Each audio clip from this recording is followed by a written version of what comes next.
Good morning, everyone.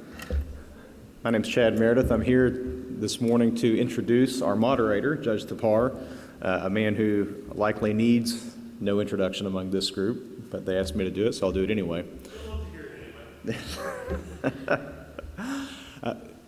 You're all aware that Judge Thapar serves on the United States Court of Appeals for the Sixth Circuit. Before that, he was a district judge in the Eastern Kentucky from beginning in 2008. Yours truly clerked for him from 2008 to 2009, a period that I've heard some refer to as the golden era of the Eastern District.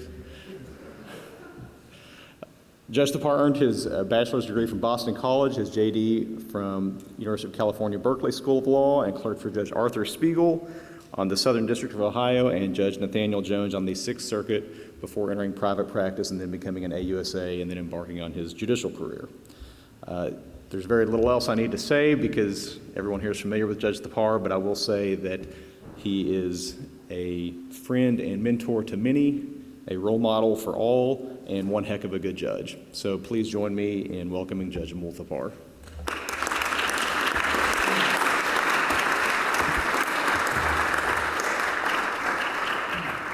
Thank you very much. I'm going to give brief introductions of each of the panelists because you can find their bios on the FedSoc website, and there's no reason to waste time with something you can find pretty easily. We'd rather hear from them.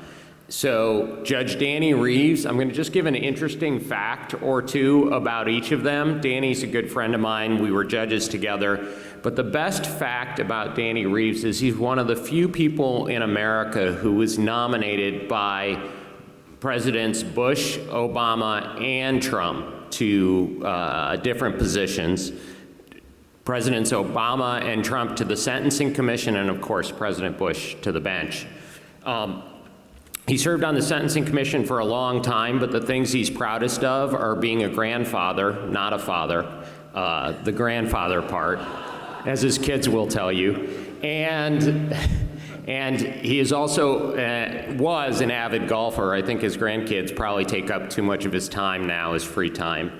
Elaine Leonhard, I'm proud to have said, was someone I hired to the United States Attorney's Office, and you realize you don't figure out till many years later if your hires are good ones. And one of the things is, do they make a lasting impact on the office and take on leadership positions, which means they're committed to the mission, and Elaine has done both of those things. In addition, she's a proud parent of 2 daughters, and like me, she sent her kids to Catholic schools in Northern Kentucky. Russell Coleman is now at a law firm. I made a bad decision in not hiring Russell, but he applied for and got a much better job as U.S. Attorney just to show me that I make many bad decisions, as my clerks like Phil often remind me. Chad's more politically correct and does not tell me that I make bad decisions. But Russell and I are good friends, and we've spent a lot of free time together talking about things as wide-ranging as raising kids, the best interests of the Commonwealth, and the Bible itself. So Russell's a dear friend of mine. My final friend here, and I know each of these people individually, maybe that's why they put me on the panel, is Jesse Barrett.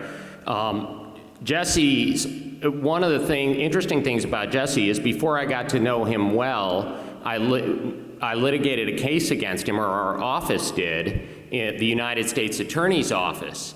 And when it got to appeal, where he was convinced he was gonna whip us, he hired 2 somewhat young whippersnappers, John Nalbandian and Chad Radler, to help handle the appeal.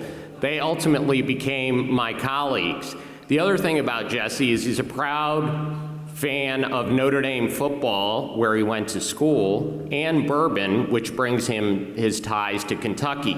So after this, he's going to go home, get 4 of his kids, and drive to South Bend, Indiana. Upon completing that drive, I am sure he will need plenty of Kentucky's finest bourbon.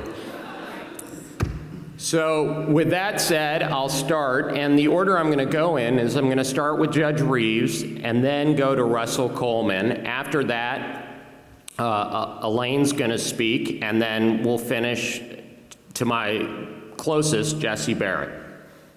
Judge Reeves? Thank you, Judge Thapar. Let's see, here we go. Working? Okay. Well, it's good to see everyone.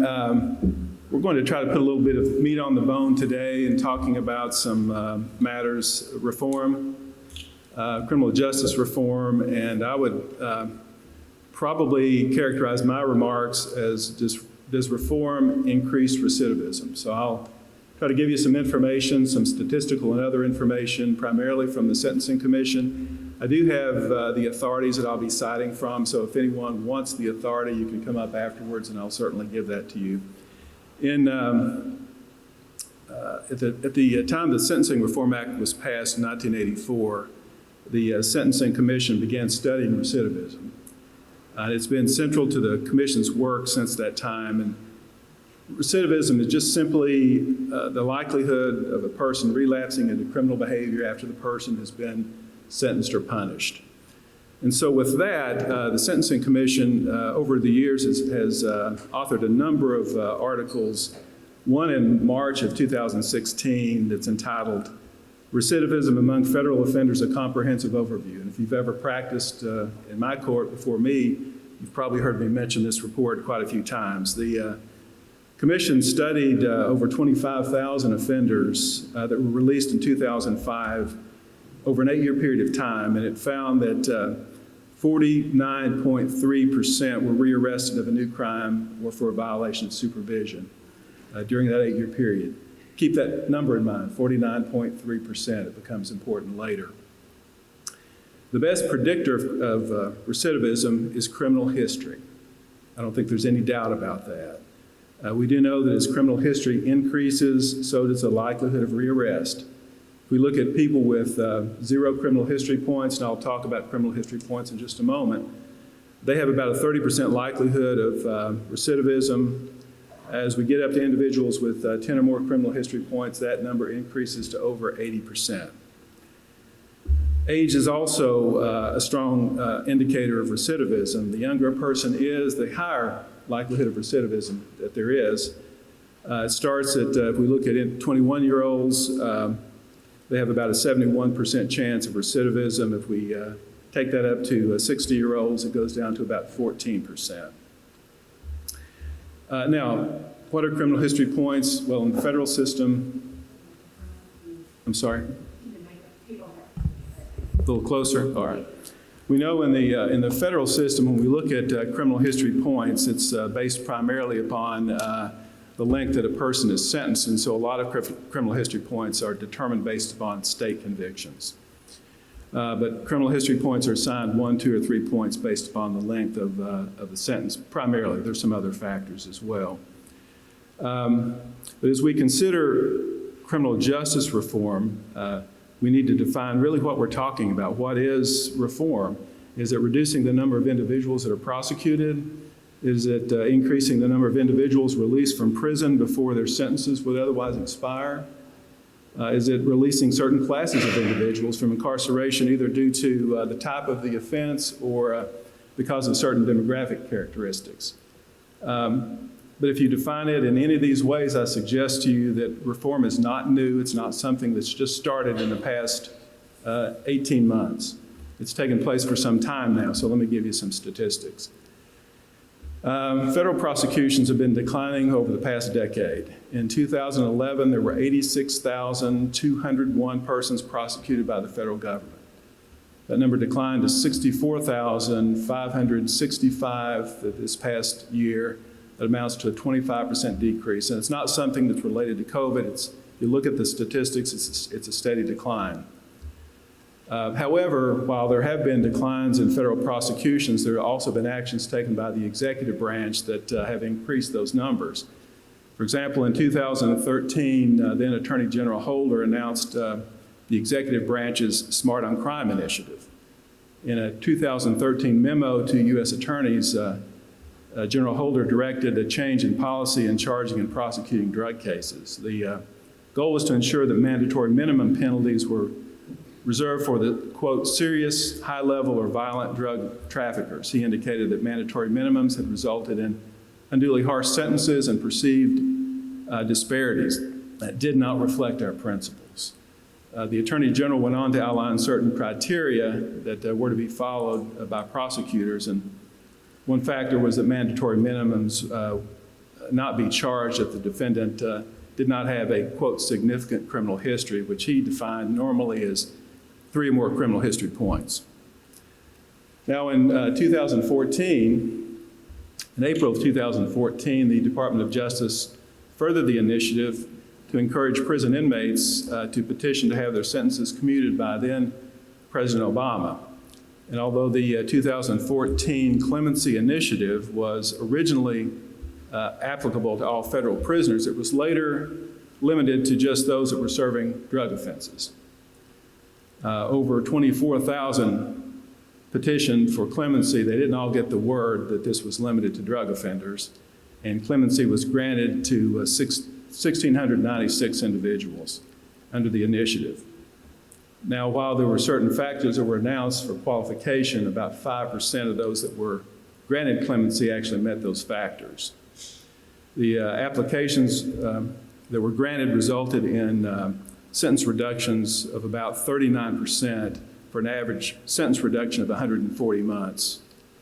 And with regard to the demographics of those receiving clemency, 94% were male, 71% were black, 19% white, and approximately 9% Hispanic. The drug types that for those convicted that primarily resulted in clemency, crack cocaine had 61% of the cases, followed by methamphetamine with 17 and powder cocaine with 15.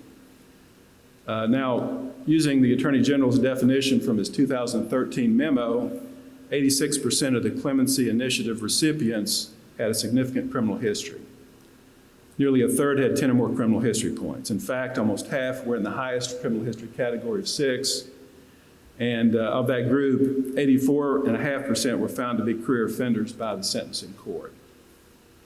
Now, as these initiatives and reforms were being implemented, the population of inmates in federal prisons was declining rapidly as well.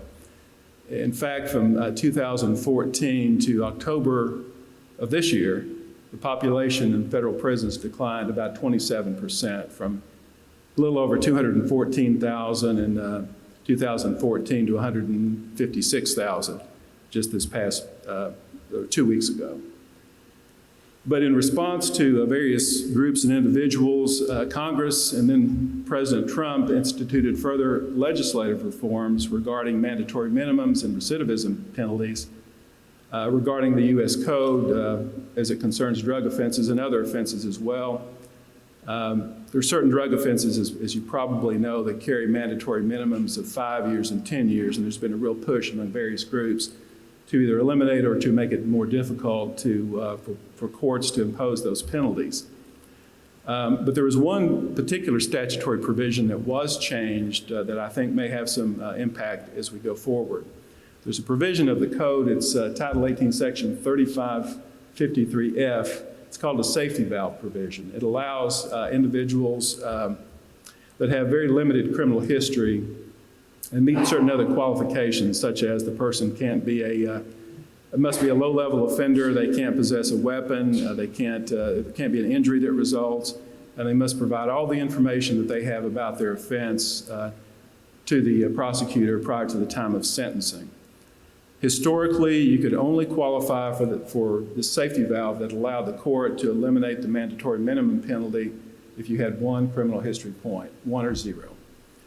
In 2018, as part of the First Step Act, Congress changed that provision to allow many more criminal history points. As a matter of fact, you can have up to 10 points and qualify. That would place you in criminal history category 5. And so the percentage of individuals that are qualifying or that would qualify under the First Step Act, that number of likelihood of recidivism is going to move from 30% up to perhaps 75% or greater. Now, not everyone that has 10 points would qualify, but it does create a sea change. While I was serving on the Sentencing Commission, we had a lot of groups that were interested in changing those points to allow the safety valve to be applied for the guidelines that perhaps had 2 points or as much as 3 points that did not have, as Attorney General Holder said, significant criminal history. That number has now been abolished. Now, why does it matter? Let me just conclude my remarks with two other studies from the Sentencing Commission. The first is from an April 2020 report entitled Length of Incarceration and Recidivism, and the second is an article that was published in September of this year. In the 2020 report, the Sentencing Commission concluded that as sentencing length increases, that is, sentences greater than 60 months or 120 months, the likelihood of recidivism goes down, it decreases. There's a direct correlation. It has a deterrent rather than a criminologistic effect. The latter report, the report from September of this year, is entitled Recidivism of Federal Offenders Released in 2010. And like that earlier report, it compares offenders released that were released in 2005. It compares that same group of offenders that were released in 2010. And it concluded that the percentage of individuals rearrested for either new offenses or for violations of supervision, 49.3%, the exact percentage from the earlier report. Now, why is that important? It's important in part because in 2009, the Administrative Office of the U.S. Courts changed some of the practices that were followed with regard to supervision of offenders. They adopted what they called new evidence-based practices to move money to probation officers to allow those individuals to be targeted that were likely to reoffend. If you look at these two reports together, you can conclude that it didn't work, that the same group of individuals, percentage-wise, was reoffending. And when we look at, and finally, the last point that I'll make on this is as we look at those two factors that I mentioned earlier, criminal history and age of offenders, we look at this largest group that's just been studied. I think over 30,000, 35,000 offenders that were studied over an 8-year period. And we only look at those young offenders, the 21-year-olds or younger, and we only look at those with that are in criminal history category 6. What percentage would you think reoffended? 100%. So when we look at recidivism and we look at the individuals that are being released with lengthy criminal histories, you can probably take some of this statistical information and conclude that recidivism of those will see likely increases as opposed to decreases. Judge Thapar. Thank you. Russell? Thank you, Judge, and I think we've seen the level of expertise that's brought by our colleague here to the Sentencing Commission. We're fortunate to have had him in that role for a number of years. Prime Minister Churchill is not a fan of thank yous at the beginning of any remarks. In fact, he says opening amenities are oftentimes inanities. So he's extremely critical of any speaker that spends what he calls prime real estate at the beginning of their remarks, giving thank yous. So I'm going to violate that because I do think it's extremely important as we sit in this amazing venue and have our conversations that we belong and participate in an organization that encourages dialogue, that encourages discussion amongst differing opinions. And while most of us are conservatives, whether you participate in Louisville's Federalist Society event, where frequently we'll have speakers who share a different view, not straw dogs, but share a different view and have a respectful dialogue. That's what we do in this organization. And so I just want to pause and thank the Federalist Society, from April Weinberg and her efforts to Bob McBride in organizing this panel and his efforts in Northern Kentucky, to just remark on what an incredible organization this is. And we must continue to have these respectful dialogues, because in this postmodernist age where there's a unilateral orthodoxy, it doesn't happen much. There aren't many venues that allow for that. So I'm grateful for the organization. Secondly, I do think it's important, we have an incredible federal judiciary, both in, I think this is the Eastern District. I've heard of this district, Judge, but and in the West. Loosely connected. Loosely, and in the Western District, and that is largely a product of our United States senators, and it is largely a product of Senator McConnell and his team and their engagement in bringing the bench that we have. And so I want to pause and We're honored to have Senator McConnell's state director, Robin Taylor, who's been in that role for a number of years. So if you have an opportunity, say hello to Robin, and I'm grateful that she's here on behalf of Senator McConnell. Very much agree, and if there's one takeaway from my brief remarks, very much agree with the judge's comment that our starting point for examining criminal justice reform and our ending point needs to be recidivism. It needs to be what impacts public safety. Because, and I'm looking at it, I'm seeing a number of prosecutors, I'm seeing folks who have served in law enforcement. At the end of the day, recidivism is one of those terms that are thrown around in chambers like this or in beautiful courtrooms. But for those of us who have served in law enforcement, for those of us who are prosecutors, recidivism means people are harmed. Recidivism means we have a larger number of victims. Recidivism is a word that on the street has a dramatic impact. So as we look at criminal justice reform, Judge Beaton and I were joking on the way in that I wanted to reference Potter Stewart as we look at criminal justice reform. Very broad term. You know it when you see it. Let's be very careful and be very specific in what we're talking about, because criminal justice reform runs the gamut. So it is a very broad term, from far left approaches that make us less safe to approaches, some of which at the state level have emanated from this room and the chamber at the other end of the Capitol, that looked at reentry, that looked at expungement, that looked at taking steps that the data shows us reduces recidivism at the state level. So the data shows that we have taken over the last few years some steps that have a positive reduction on recidivism. But you look at other states, and particularly New York comes to mind, and some of their bail reform that have made people who live in New York much less safe. Much less safe. So let's be very careful when we're talking about criminal justice reform and what specifically are we talking about. And I want to mention two examples of that. The first emanates from a sense of failure, because as U.S. Attorney, it didn't take a rocket scientist, fortunately, and I appreciate Judge Thapar highlighting the merit-based process for hiring assistant U.S. attorneys versus the political process of hiring U.S. attorneys.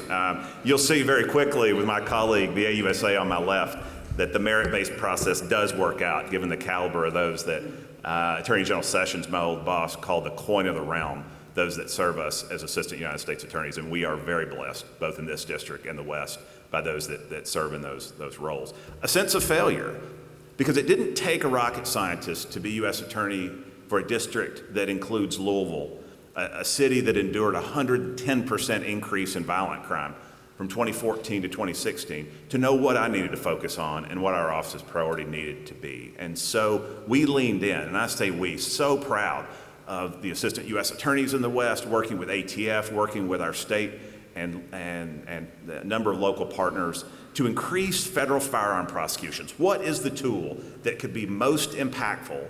We're working long-term drug cases, we're going after these drug trafficking organizations, but that takes time. We looked at the RICO statute and how that could impact some of our gang-driven violence, because in Louisville, the violence is gang and group-driven. So what's the tool, that old blue-collar tool in our toolkit? We went after the trigger pullers.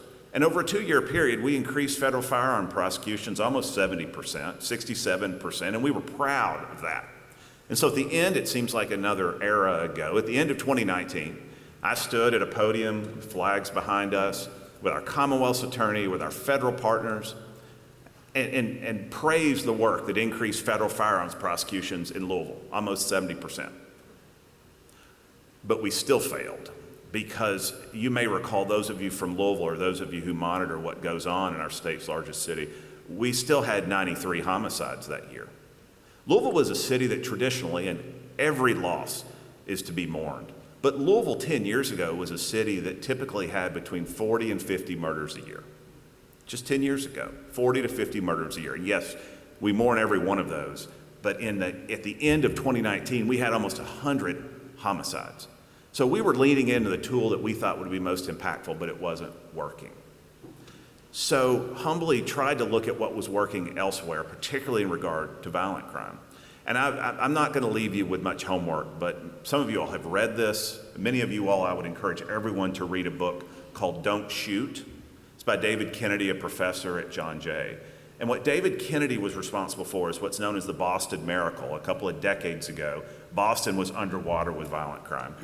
And in concert with the Department of Justice and state and local partners, he developed what's known as group violence intervention. It's a technique that has worked dramatically to reduce violent crime. And we have data for almost 30 years. Reduction in violent crime in Boston by 50%. And again, I'm gonna talk some numbers here, and those numbers can be impactful when we sit in a chamber like this.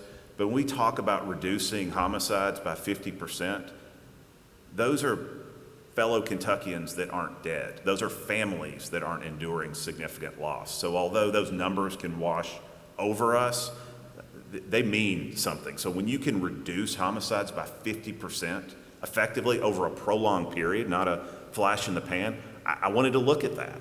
So we started a conversation with this professor, long hair,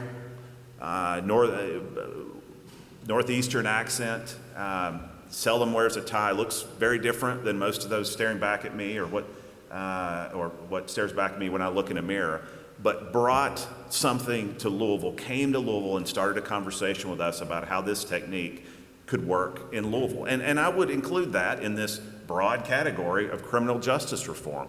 It has a significant enforcement piece. What it does, and it's a painful acronym, GVI, or Group Violence Intervention, but it concedes, and the data shows us this, that in a city like Louisville or Boston or Chicago, that these homicides that we're enduring now, and we're going to get into what's going on in Louisville briefly in a moment, are driven by a group dynamic, a gang, a crew dynamic. There's a retributive nature to much of this violence. That there actually is a small number of people that commit these very violent acts.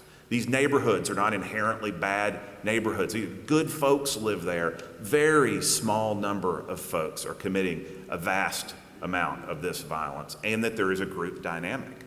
And so here's where criminal justice reform for some of us can be a bit challenging, and you have to dig in because it requires conceding that we have over-policed in these neighborhoods, but we have underprotected. That we have over-policed but underprotected. And that comes from conversations with those that live in these neighborhoods and that are enduring much of this violence. And so what group violence intervention does is you use intelligence-led policing, you identify who's pulling the trigger, you actually call them into a room, a neutral venue like this, and you give them a carrot or stick option. And I'll tell you, the folks at John Jay don't like carrot or stick. That's not a term, those are terms. I'm from the country, we'll use carrot or stick, not incentive or disincentive. And you give these folks an option, and it works. You give them the option of significant enforcement. If a trigger is pulled, we'll go after the entire organization, or we'll give you an off-ramp. Whether that is you need a hotel room out of this neighborhood for a period of time to stop the retributive violence. In certain cases, diapers, job training, mental health, the whole panoply of social service options. You have pastors in the room talking to these folks. You have moms who've lost kids, but you also have cops and prosecutors saying, if you pull the trigger, we're coming for you. And so there's a significant enforcement piece to this. And it works. It works because you've seen the numbers drop dramatically once these call-ins start, once this engagement begins. We're not there yet in Louisville. COVID slowed this down. I'll tell you, we're doing it in Louisville, and it's privately funded. You want to talk about philanthropists leaning in? It's funded by the business community. If you live in Louisville or you spend time there, you know what this city's endured. This is not being funded by public sector dollars. It's being funded by the business community that's seeing our city, your city, state's largest, bleed out. So we're not there yet in terms, we haven't done these call-ins yet. COVID slowed us down, and quite frankly, internecine struggles within the administration in Louisville have slowed this down. But we're getting there, and one of the reasons I'm so grateful and privileged to talk to you all is to mention what we're doing so that you know this acronym. And April, you've read the book. Read the book. Pay attention to what's going on in Louisville. Many of you aren't from Jefferson County, but there's no wall around Jefferson County. Louisville is a net exporter of violence to the remainder of your Commonwealth. Mostly in the central part of the state to the west. Much of the violence we see has a nexus to Louisville. The dope we see the needles going into arms with fentanyl. A lot of it, particularly in central Kentucky and western Kentucky, comes from Louisville. So what goes on in Louisville is relevant to the rest of the state. So group violence intervention, GVI, the book is called Don't Shoot. The other piece of criminal justice reform that I want to briefly reference that is potentially, I think, more relevant to our conversation today is also out of a sense of failure, and that is 2020 in Louisville, Kentucky. We saw the homicide numbers. I mean, we had the highest number of homicides last year in the history of Louisville. And last year, 173, almost 600 Louisvillians shot. Little girls like Trinity Randolph, 3-year-old, in her Disney coffin. I stood in front of the coffin with her mom. Disney coffin, was killed in her playhouse. Retributive violence. Her father was killed. She was killed for good measure. Her shooter was also released on home incarceration, by the way, until the feds picked him up. So as we talk criminal justice reform, let's dig in and be very clear as to what we're discussing, because some of this makes us much less safe, and some of it has a positive impact. A sense of failure, not only in terms of violent crime, but you couldn't look through a window without seeing it boarded up in downtown Louisville. Did any of y'all go to downtown Louisville in 2020? Can I see a show of hands of anyone who has spent time at downtown Louisville, Judge? I know you know what I'm talking about. Not only the plates of glass, but just the heaviness. I mean, your state's largest city, whether you're a fan of Louisville or not, it is an economic engine. It does provide great value to the rest of this Commonwealth. And whether you care about what goes on in Louisville because the state seal shows urban and rural shaking hands because you give a damn, because these are our neighbors, or you care about what goes on in Louisville because it does export violence and drugs to the rest of the Commonwealth, it is important that you track what goes on there. And I'll tell you, the relationships between law enforcement and the black community, the wheels came off in 2020 in Louisville.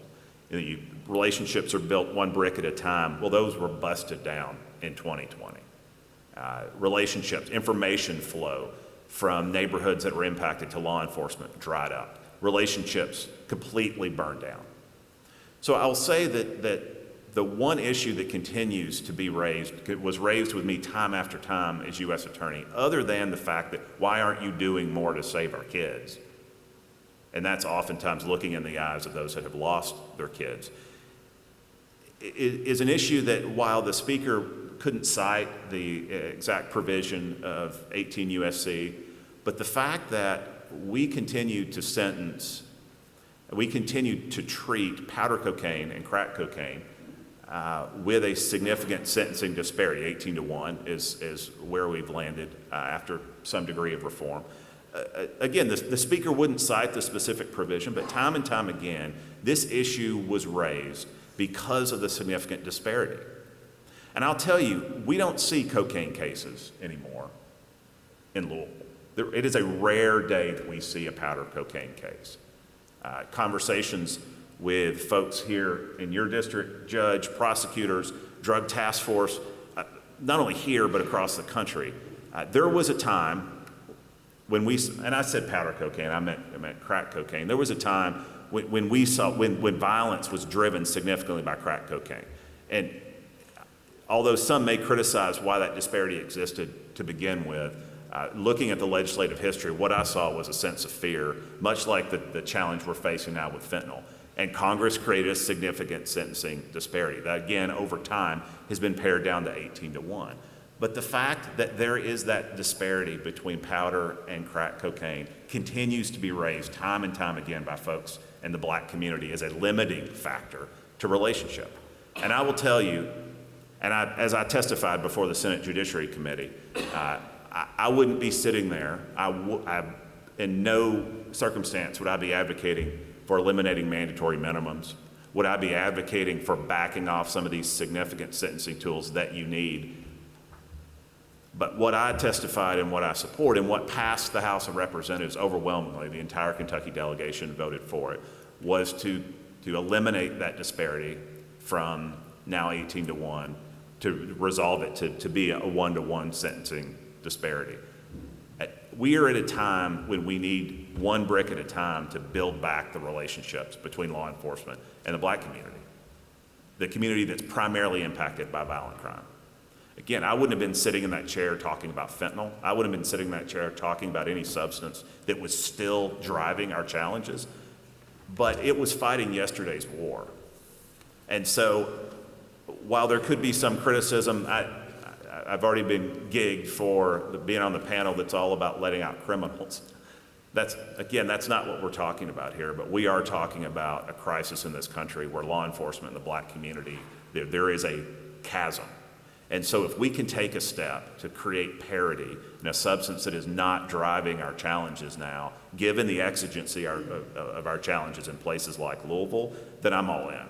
And so that's why someone who was blessed to be an aggressive prosecutor was supporting what's known as the Equal Act, again, passed the House a couple of weeks ago, overwhelmingly.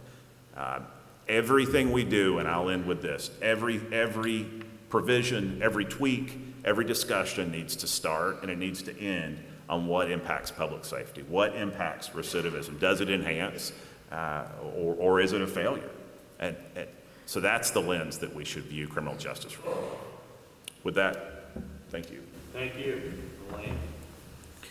Morning, everybody. Can you hear me all right?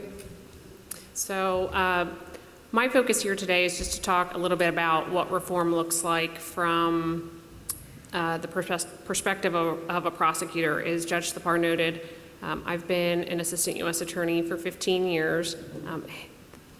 Most recently, for the last 3 years, I've been the supervisor of the U.S. Attorney's Office up in northern Kentucky, which might seem like far away from Louisville, but a lot of the same problems that Russell talked about we face not only in the Eastern District, but in northern Kentucky as well. But prior to that, I was a line criminal AUSA for 12 years and got to have the most fun, I think, of anybody in the Department of Justice. And so what I'm going to talk about today, I apologize in advance that my perspective might be limited. So if there are any state court prosecutors in the audience, again, I apologize, but what I'm going to talk about is what reform looks like, federal reform looks like for federal criminal prosecutors. And just the idea of criminal justice reform made me think about how I had been implementing the reform over the course of my 15-year career. And what's funny is I hadn't really given it much thought because as a line criminal AUSA, my marching orders were pretty clear. Whatever the policy of the U.S. Attorney was, and more importantly, whatever the policy of the Department of Justice through the Attorney General was, I was instructed to implement it. And so whatever it was, that's what I did. But I think it's important to talk a little bit about some of the maybe misconceptions or ideas of what criminal justice reform looks like in other areas of the law versus federal criminal justice reform. States, for example, have implemented and established conviction integrity units. I'm sure everybody has heard about Innocence Projects being stood up and being affiliated with local law schools. I don't know if anybody is a fan of true crime podcasts, but we have criminal justice reform is everywhere. I think at this point we even have public figures, celebrities, bringing certain cases to the forefront for reexamination. But thankfully, I'm very appreciative of this, our federal reform is a very different flavor. As both Judge Reeves and Russell alluded to, it's generally sort of two varieties. It's either legislative, coming out of Congress, or it's sentencing commission driven. Either way, it's born out of consensus. And that is something that is wholly different than some of the reform that you'll see at the state level. Obviously, as a Department of Justice employee, I'm not appointed, I'm not elected, I'm just there to do my job every day. And so it took me a minute to think about the fact that I have been for 15 years part of this reform. But I am, again, very appreciative that the reform that I am part of has been the result of consensus.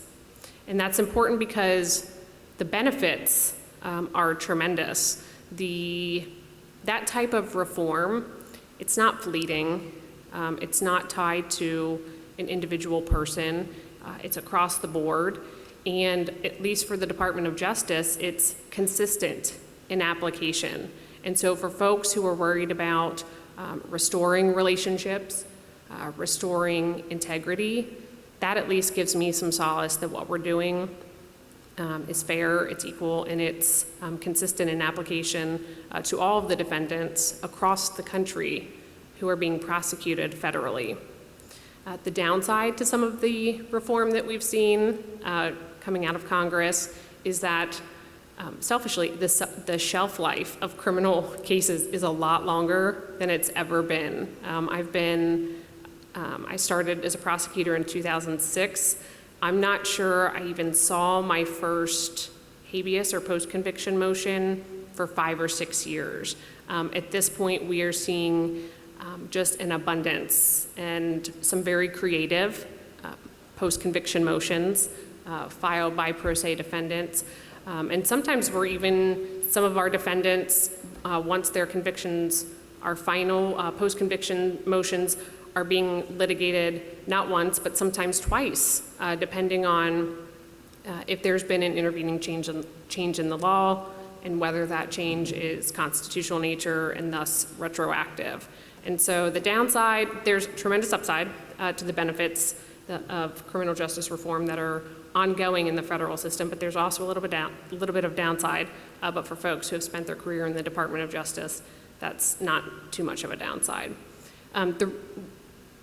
It might be apparent to some, most, all of you today, but there's some pretty obvious reasons why there's these differences between criminal justice reform at the state level and what I see at the federal level. First, there's really just two factors. The first is the types of cases that are prosecuted.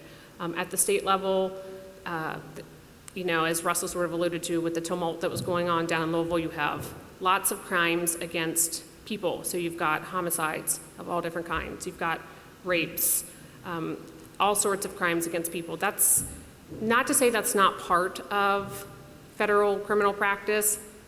It is, but it's a much smaller part. Primarily the types of cases that I and my office prosecute, again, as Russell alluded to, drug crimes have been and continue to be probably the biggest number of cases that my office prosecutes currently. Along with that are gun crimes, federal firearms crimes, a wide variety of fraud, wire bank mail fraud, tax fraud, all of those sorts of crimes, immigration, and crimes against children or child pornography. So when you consider the types of cases that are prosecuted at the state level and the federal level, I think that's one reason why the reform looks a little bit different. The second, and probably the bigger reason why reform looks different, is just how cases are resolved. I think the Sentencing Commission's most recent data from fiscal year 2020, and it analyzed cases across the country, not only by district, by each federal judicial district, but also by circuit. And not one circuit had a guilty plea rate under 95%. So across the board, across the country, 95% or more of federal cases that are prosecuted resolve by way of guilty plea. I think I looked at the numbers in the Eastern District, and we're just right at about that number. I think it was 95.7. So when you consider the types of cases that are prosecuted at the state and federal level, and then more importantly, how those cases are resolved, I think it's pretty easy to see why reform looks a little bit different and why the reform in the federal court is, again, more based on the result of consensus, either by Congress or the Sentencing Commission. I do want to touch briefly on, before I talk about what reform looks like for a prosecutor and what we have to do on a daily basis to implement that reform. There has been some other reform.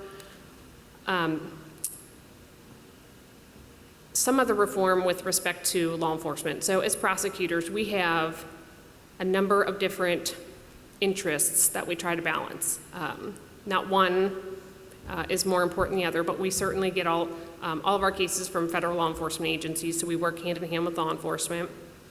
Sometimes our cases involve victims, whether it's child pornography cases, fraud cases, even cases that involve crimes of violence. We have victims also. Believe it or not, we also work a lot with defense counsel here in the Eastern District. We try to make sure that that relationship is collaborative and transparent and open, and we're all on the same page working towards the same goal of making sure that whatever happens, sometimes we don't want the same thing to happen. We just want to make sure that what we're all aiming towards is for the right thing to happen. And that right thing to happen, for whatever that right thing is, usually informed by whatever the law is. But we have had some recent reform that has touched law enforcement specifically, and I just want to talk about 3 in particular, one of which does impact on a daily basis the role of prosecutors. As opposed to the sort of consensus-based reform that prosecutors are asked to implement, the reform recently for law enforcement, federal that is really policy-driven. And it's probably policy-driven because of a lot of the things that Russell talked about, things that are trying to be repaired and rehabilitated over the last couple of years. One primary element of that reform recently is that federal law enforcement agencies now are going to be wearing body-worn cameras. Some might say that the feds are usually a little bit late to the game, and that might be true in this instance as well. State and local law enforcement have been wearing body cameras for quite some time. The federal agencies are on board as well now. But that particular issue for prosecutors raises a whole host of issues, because when you think about what can be captured on a body cam, it literally checks, that footage can check literally every box that a prosecutor, state or federal, has to be cognizant of before a case is even presented to the grand jury for indictment. We're talking about things like discovery, the things that we're required to produce under Rule 16 to defendants and defense counsel that we're going to use as part of our evidence. Oftentimes, body-worn camera also implicates other obligations that we have to be cognizant of under the Jenks Act, statements by certain witnesses, or giglio, potential impeachment information, or material related to our witnesses. And then finally, it also could implicate Brady, so potentially exculpatory material. So that one particular element of reform, even though it's specifically tailored to and impacts law enforcement, absolutely does have a tremendous impact on the way that prosecutors are doing their jobs daily. We've had a couple other recent reforms, policy-based reforms for law enforcement in the federal system as well. Recently, there's been generally, there are going to be some exceptions to the rule, prohibitions on no-knock warrants, and another prohibition on certain types of physical restraint. The main thing that I really wanted to talk about, Judge Reeves has already sort of alluded to, and those were the changes that were implemented in the law, sort of 2 parts. First, pursuant to the Fair Sentencing Act of 2012, and then further with the First Step Act of 2018. The First Step Act was probably the most significant area of criminal justice reform that we've seen as prosecutors in the last couple of years. And there's lots of important provisions. Some the public probably isn't even aware of. Some, frankly, even most prosecutors aren't even aware of. But one of the first elements of the First Step Act related to, I think, the theme of Judge Reeves' presentation, and that's recidivism. So the first part of the First Step Act that addressed that was to promote recidivist reduction programs. And essentially what the First Step Act requires is a collaborative effort between the Attorney General, the Bureau of Prisons, and what's called an IRC, an Independent Review Committee. And basically what this is tailored to do is it requires those groups to come up with and do sort of a risk and needs assessment for each individual inmate and sort of tailor empirical evidence and empirically based programs and activities that inmates can do so that they can ultimately earn time off their sentences. It's called time credit.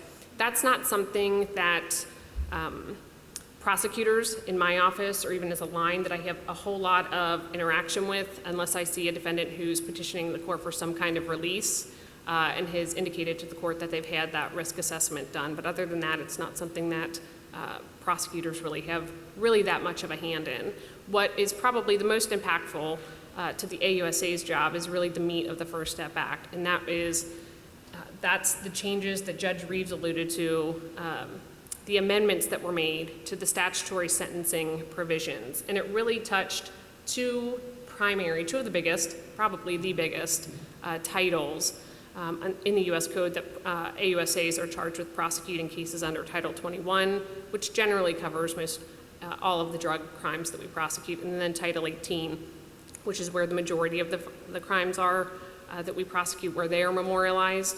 But let's start with Title 21. And the changes that the First Step Act made to Title 21 were twofold.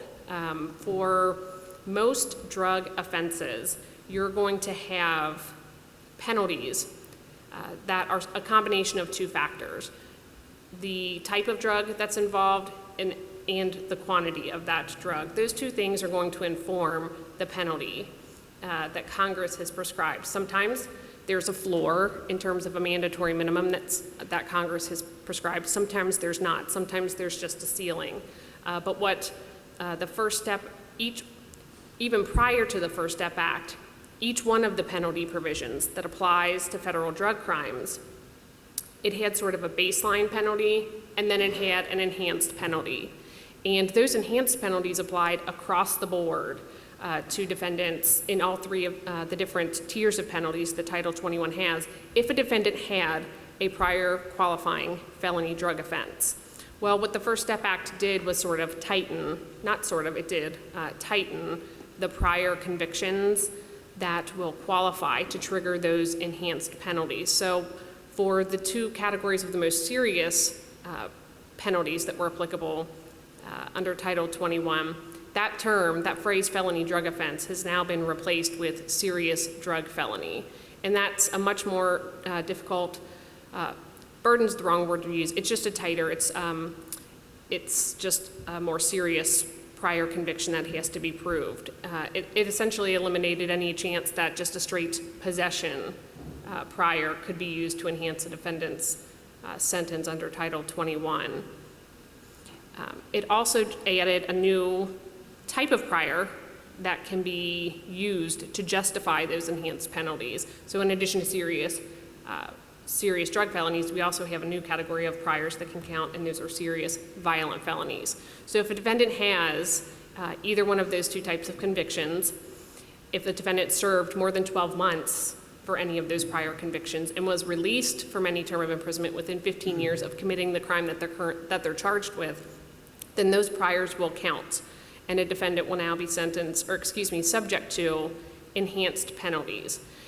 The First Step Act, though, in addition to changing what priors counted, it also changed what the penalties actually were.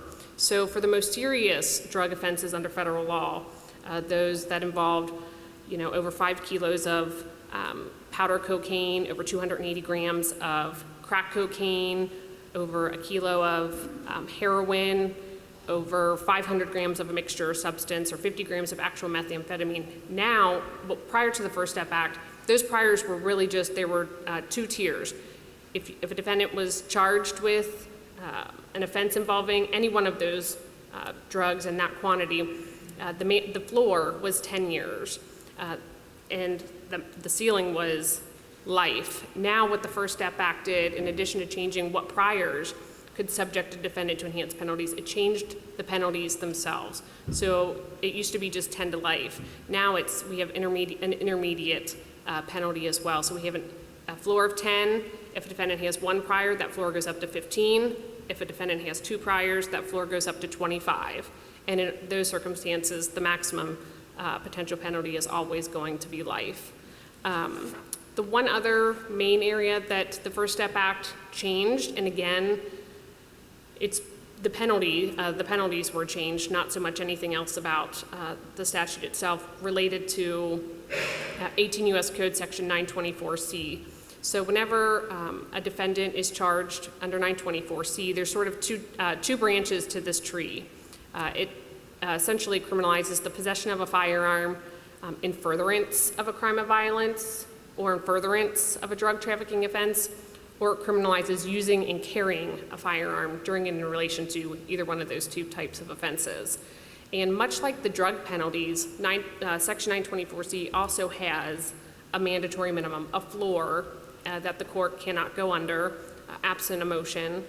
And it also had another provision built in that if you had multiple prior, or if you had a prior, you could be subject to not only consecutive punishment, but a much higher enhanced punishment of 25 years. The First Step Act did away with that. It eliminated that, the second part of the penalty structure, in that you can still have consecutive penalties, but the 25-year consecutive penalty no longer applies unless a defendant had a prior conviction that didn't come out of basically the same indictment as the current 924C charge. Judge Reeves already talked about sort of the tension or the inconsistency between the safety valve that's memorialized in Title 18 that affords certain relief to defendants in drug cases. Nothing's happened from the Sentencing Commission in that respect, so we still have the Sentencing Commission's version of the safety valve versus Congress's, and that's going to continue to be a tension for the time being. But probably the most important thing that the First Step Act did was that it made the Fair Sentencing Act that was enacted in 2010 retroactive. And so for anybody who was a federal prosecutor during that time, it ended up being it was a bit of a labyrinth, because we had effective dates of statutes, we had dates that crimes were committed, we had dates that a defendant was being sentenced on, and essentially where we stood prior to the enactment of the First Step Act was a defendant got relief, got the benefit of those changes in the crack cocaine guidelines if they were sentenced after the Fair Sentencing Act became effective. What the First Step Act did was kind of go back in time and say, even if you were sentenced prior to the 2010 Act, but your conduct implicates these new thresholds for crack cocaine, defendants are now able to petition the courts for relief as well.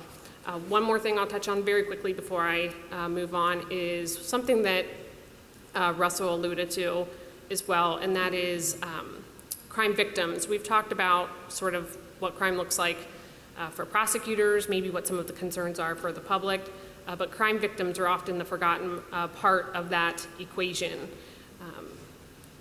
We have had some significant, again, statutory reform that's addressed to and aimed at crime victims recently.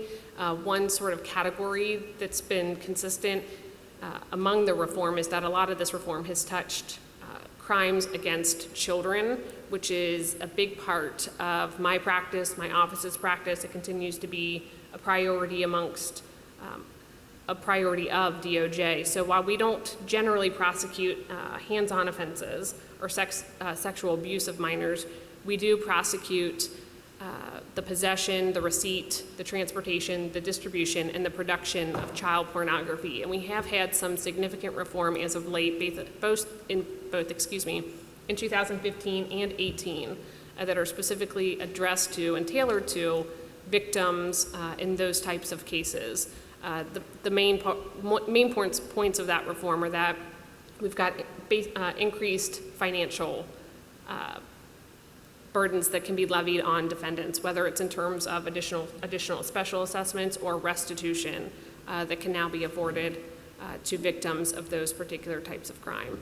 So in a nutshell, that is what I do on a daily basis. That's what the AUSAs who I supervise do. And until I was asked to be on this panel, I really hadn't given much thought to that's what I do on a daily basis, but I'm proud to do it. Thank you. Thank you, Jesse. So I spent about half my career as a federal prosecutor and about half doing white-collar criminal defense. And as a prosecutor, most of what I did was white-collar criminal prosecutions. So I feel like our white-collar defendants have been left out of this conversation. So, they need some attention too.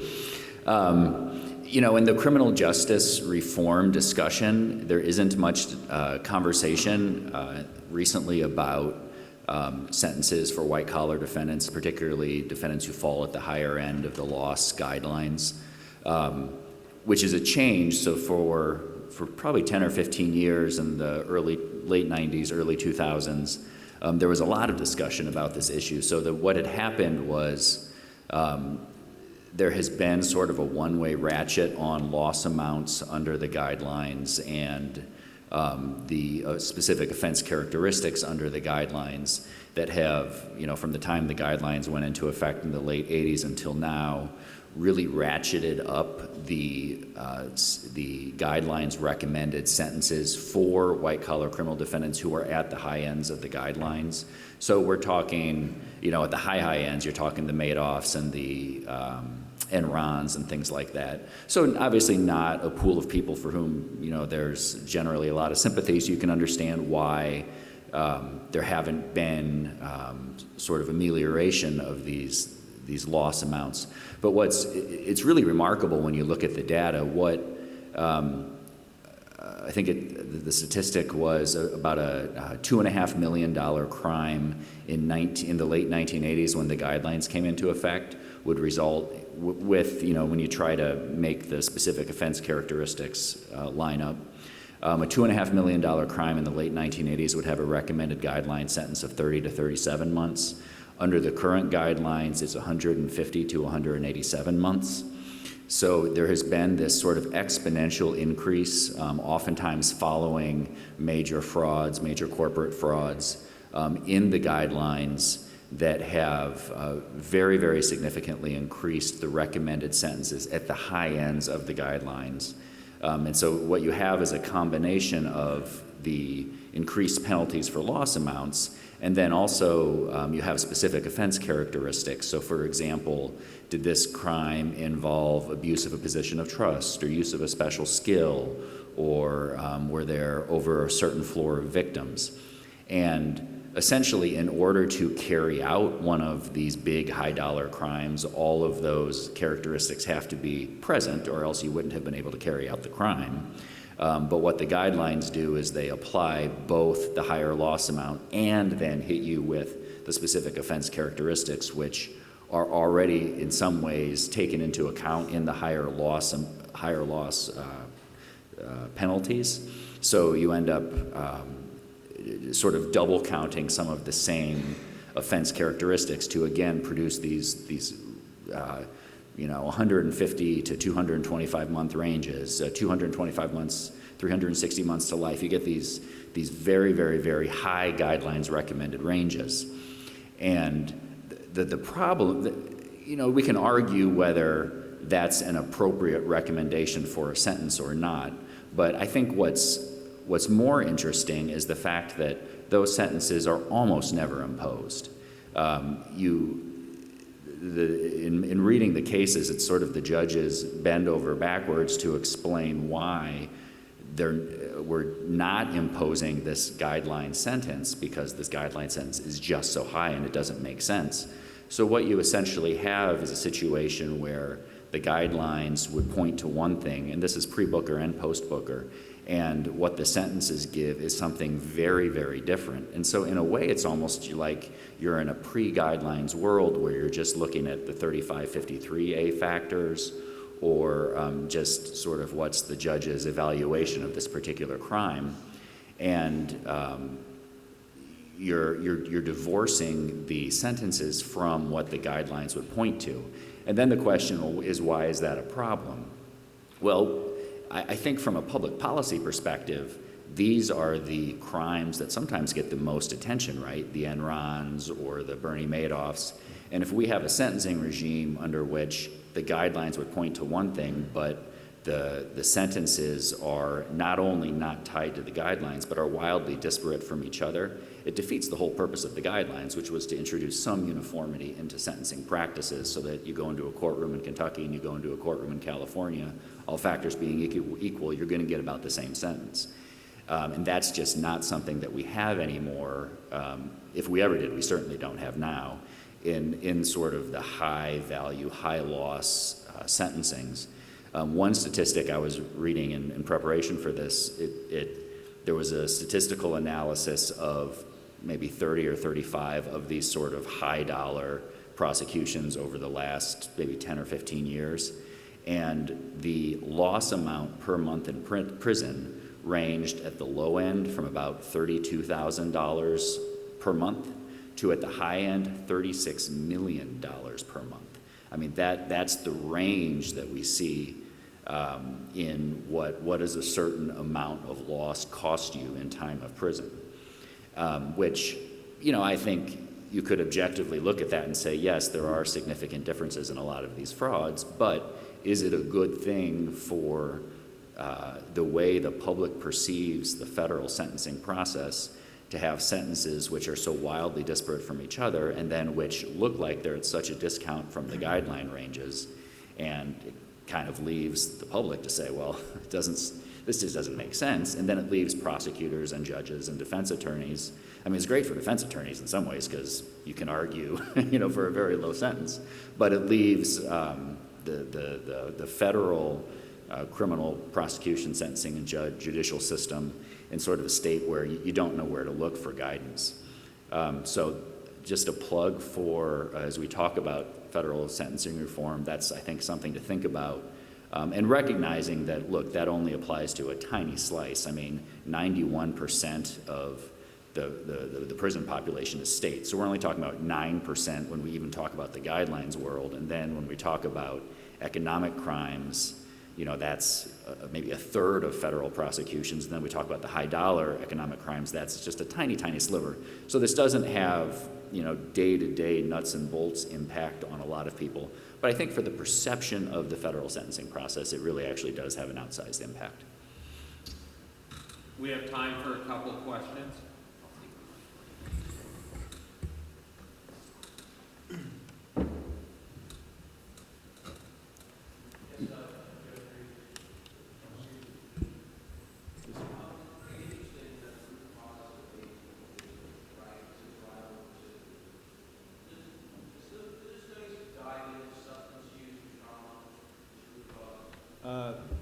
Danny, would you do me two favors? Repeat the question and speak into the mic for the recording purposes. Alrighty. Thank you. The question was age and its effect on recidivism, and I believe the question was, do the studies go into other factors, substance use and trauma, big drivers and causes? Right. Well, sometimes I think we get the misperception that drug traffickers equate to drug users, and that's not always the case. The studies don't go into a lot of detail on that, but when we look at other studies, we see that people don't necessarily specialize in the type of drugs that they sell.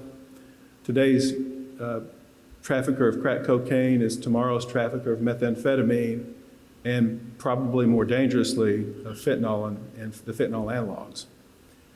We do know, for example, that individuals do change the type of drugs that they're selling. Sometimes they don't, but many times that they do. We talk a lot about crack cocaine, for example, and there's been a lot of criticism of the guidelines, but crack cocaine offenders and the number of prosecutions over the last 10 years has declined dramatically from about 6,000 10 years ago in the federal system to about 1,000 this past year, while methamphetamine offenders has increased up to about 7,500. So there's about 7.5 times as many people convicted of those offenses. Now, a lot of those offenders, those methamphetamine offenders that are trafficking are using methamphetamine. I would say probably the majority that we see, that's anecdotal, but the studies don't really report that.